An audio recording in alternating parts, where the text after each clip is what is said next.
A paz do Senhor, amém? Gostaria de estar compartilhando com vocês uma palavra hoje. Mas antes de compartilhar a palavra, eu já quero dizer para você, nesse momento, maior é o que está em nós do que o que está no mundo. Porque hoje as pessoas, elas estão vivendo algo que está acontecendo no mundo, estão entrando em depressão, estão entrando em pavor pelas essas coisas que está no mundo. Mas eu quero dizer para você novamente, maior é o que está em nós do que o que está no mundo. Amém? Eu quero compartilhar com você uma palavra que se encontra em Ezequiel 37. Amém? Quero dizer para você que Ezequiel foi levado a uma visão. A uma visão para o povo de Israel. Ezequiel estava às margens do rio Quebar. Então ali o Senhor levou ele nesse lugar para ele ver a situação que estava o povo de Israel. Aquele povo estava exilhado, aquele povo estava vivendo um momento de escravidão, um momento em que o sofrimento reinava no povo de Israel. Mas aquele povo de Israel era um povo que era para viver numa terra que mana leite e mel.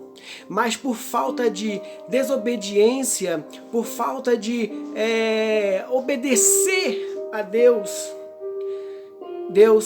ali aquele povo vai quebrar a aliança com Cristo. E você vai ver lá no o rei Joaquim, ele ordena a cidade que rasga as escrituras. Rasgaram as escrituras, rasgaram a palavra de Deus. E acontecendo isso, automaticamente quebraram a aliança. E quando eu e você quebramos a aliança com Cristo, a nossa vida ela vai de mal a pior. Aquele povo ele tinha tudo em Israel, mas preferiu adorar estátuas. Aquele povo vivia em idolatria, aquele povo vivia em prostituição, em roubos e muitas coisas que aconteciam naquele povo que não agradavam aos olhos de Cristo.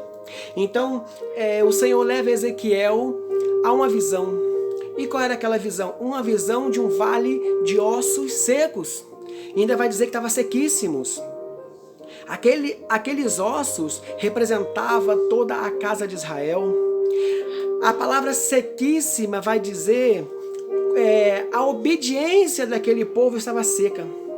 Sequíssima, não tinha obediência. Então estava sem vida, estava sem esperança. E o que representa o vale? O vale era um lugar onde o povo de Israel estava. Aonde? Na Babilônia, um lugar longe da presença de Deus, na terra dos inimigos. Então, agora eu começo a pensar o que leva a Deus colocar um servo seu, Ezequiel, um homem temente a Deus, um homem reto, no meio do vale, no meio do sofrimento, no meio do fogo cruzado, no meio da tempestade, no meio daquele cemitério de ossos secos. Aí eu começo a pensar que o Senhor coloca ele lá no meio dos ossos, mas não é para Ezequiel ficar parado no meio dos ossos. Porque se eu e você ficar parado no meio dessa situação, nós vamos acabar se juntando a essa situação. Mas quando Deus coloca Ezequiel no meio daquele vale, está querendo dizer, começa a se mover no vale, começa a andar. A palavra vai dizer que o Senhor me fez andar. De repente não foi a minha vontade própria andar no meio daquela situação, a minha vontade própria não era nem estar ali naquele lugar. Mas o Senhor me fez andar. Então, quando o Senhor me fez andar, Ele está querendo dizer, olha, não fica parado. Eu quero que você faça a diferença no meio desse povo corrupto. Eu quero que você faça a diferença no meio desse povo idólatras. Então agora ali Ezequiel começa a andar, começa a fazer o mover que o Espírito Santo de Deus mandou. Eu quero dizer para você nessa manhã aqui, o Senhor não te colocou no meio do vale para que você venha a morrer. Não, não. O Senhor te coloca nesse lugar para que você tenha um propósito maior no meio desse lugar. É que você venha abrir a sua boca e glorificar a Deus, que você venha abrir a sua boca e profetizar sobre esses ossos secos, você venha abrir a sua boca para profetizar sobre aquelas pessoas perdidas, caídas, que se encontram nesse vale. Tem muitas pessoas hoje que estão vivendo um sofrimento, vivendo angústia, porque perdeu a esperança, porque perdeu a aliança. Mas eu quero dizer para você nesta manhã que a esperança de Cristo nunca vai morrer. A esperança de Cristo, ela vai trazer para você nesta manhã a calmaria. E a calmaria de Cristo vai trazer para você um renovo de vida. Porque quando você fica apavorado, você fica com medo de tudo isso que está acontecendo no mundo, você começa a se juntar ao problema. Mas eu quero que você venha hoje, nesta manhã, fazer a diferença. Você não tem que falar que isso vai acabar com o mundo, que isso vai acabar com a tua família, não. Porque o Senhor, Ele não é a favor da morte. O Senhor, Ele é a favor da vida e vida com abundância. É isso que o Senhor quer trazer para você esta manhã. Então agora Ezequiel está ali no meio daquele povo profetizando. E ali Ezequiel está ganhando aquele povo para Deus. Eu quero dizer para você também que no meio do vale, o vale não é um lugar onde Cristo quer que você mora. Não. Ele quer que você inicie o seu ministério no vale. No meio do problema, no meio da dificuldade. É ali que tem que ser iniciado. Iniciar ministério no sofá, na internet.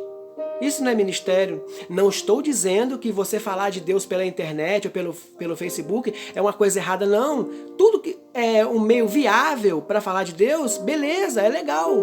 Mas o Senhor quer mesmo que você tenha contato com os ossos, contato com o problema. Ele quer te levar naquele lugar para você ver a situação daquele povo e ter compaixão e abrir a tua boca e usar as palavras que Ele vai te dar naquele lugar. Ele quer que você profetize sobre aquelas nações e dizer para aquele povo que está perdido, caído, dizer para eles que eles estão naquele lugar por falta de desobediência deles. Mas acontece o quê? Que tem esperança naquele lugar. E a esperança naquele lugar foi a voz do profeta que chegou naquele lugar. O profeta chega naquele lugar para fazer a diferença. Eu quero dizer para você que no meio do vale você não pode armar sua tenda no meio do vale e fazer morada, não. O vale é um lugar de passagem, um lugar de aprendizado. Além de ser um lugar de passagem, um lugar de aprendizado, é um lugar também que você tem que saber, como é que eu vou explicar para vocês? É um lugar de decisão. Pronto, lugar de decisão. No meio do vale você tem que descobrir quem realmente você é e qual é o propósito por que você está no vale. A decisão é você descobrir que você está no meio do vale, mas você não é osso, mas você é um profeta. Você não é osso, você é profeta. E quando você é profeta, você abre a boca e profetiza sobre a tua casa, sobre a tua família, sobre os teus filhos, sobre os teus vizinhos, sobre aquelas pessoas que estão ao seu redor. Mas eu quero dizer uma palavra mais forte para você hoje. Ainda que você não seja Ezequiel, que profetizou para um exército, mas seja pelo menos um profeta para tua casa, para tua família, para os teus filhos. Seja exemplo no seu bairro, onde você mora. Seja um testemunho de vida para os teus vizinhos. Aleluias. Ezequiel tem um propósito de fazer grandes coisas naquele vale. Você tem um propósito de fazer grandes coisas no meio da tua família, no meio da tua parentela, mas para isso você tem que ouvir a voz de Deus. E qual é a voz de Deus dizendo para você hoje? Profetiza. Abra a tua boca, rapaz. Eu estou te usando essa manhã para você abrir a boca, para falar para aquelas pessoas que estão perdidas. Porque tem pessoas que estão precisando de uma voz, uma palavra de Deus. Tem pessoas que estão precisando de um abraço. Tem pessoas que estão precisando de você chegar e falar para ele que tudo está na mão de Deus. Tudo está no controle de Deus. Ezequiel, ele vai entrar no vale. Olha só como é que é a visão de Deus. Naquele vale, só tinha gente perdida. Só tinha gente corrupta, idólatras. Não tinha espiritualidade nenhuma naquele lugar. Não tinha presença de Deus naquele lugar. Então por isso que o povo estava sofrendo. Quando você está sofrendo é porque não tem a presença de Deus. Então agora, se lá naquele lugar não tem ninguém espiritualizado, o Senhor vai enviar alguém que tem espiritualidade. Vai pegar por sua mão e enviar um servo dele. Alguém que cheio do Espírito Santo no meio daquele lugar, que não tem espiritualidade. Para fazer a diferença naquele lugar. Porque não adianta um osso seco pregar para outro osso seco. Não adianta um cego querer guiar outro cego. Então é por isso que o Senhor vai pegar alguém guiado pela mão dele, cheio do Espírito Santo, para levar no meio daquele lugar para poder profetizar. Para poder abrir a boca e falar para aquele povo que ainda há esperança no meio desse vale. Ainda há esperança para a tua casa, para o teu trabalho, para o teu emprego. Aleluia. Eu quero dizer para você nessa noite, há esperança. E a esperança está na mão daquele que tudo pode. O Senhor, ele é o nosso socorro presente no momento da angústia. Eu não sei se no momento você está passando um momento de angústia, um momento de aflição, mas Ele é socorro presente. Dobra o seu joelho e começa a conversar com Ele agora, porque Ele vai te honrar. O Espírito Santo, Ele vai te honrar, meu querido. Não importa qual situação que você está passando, você pode estar no vale, mas preste atenção, se você estiver no vale, guiado pela mão dele, querido, é só bênção. Vai chegar bênção na tua casa, vai chegar bênção na tua família, porque você está passando um problema, passando uma dificuldade. A palavra vai dizer, ó, no mundo terás aflições. Então, de repente, você está passando uma aflição, mas essa aflição, você tem quem? Você tem a mão do Senhor que está ali contigo. No momento em que Ezequiel estava no meio do vale, a palavra vai dizer, e me fez andar. Se Ele me fez andar porque Ele estava junto comigo. E quando Ele está junto comigo, Ele é que garante a vitória. A paz do Senhor e um abraço para você. Amém?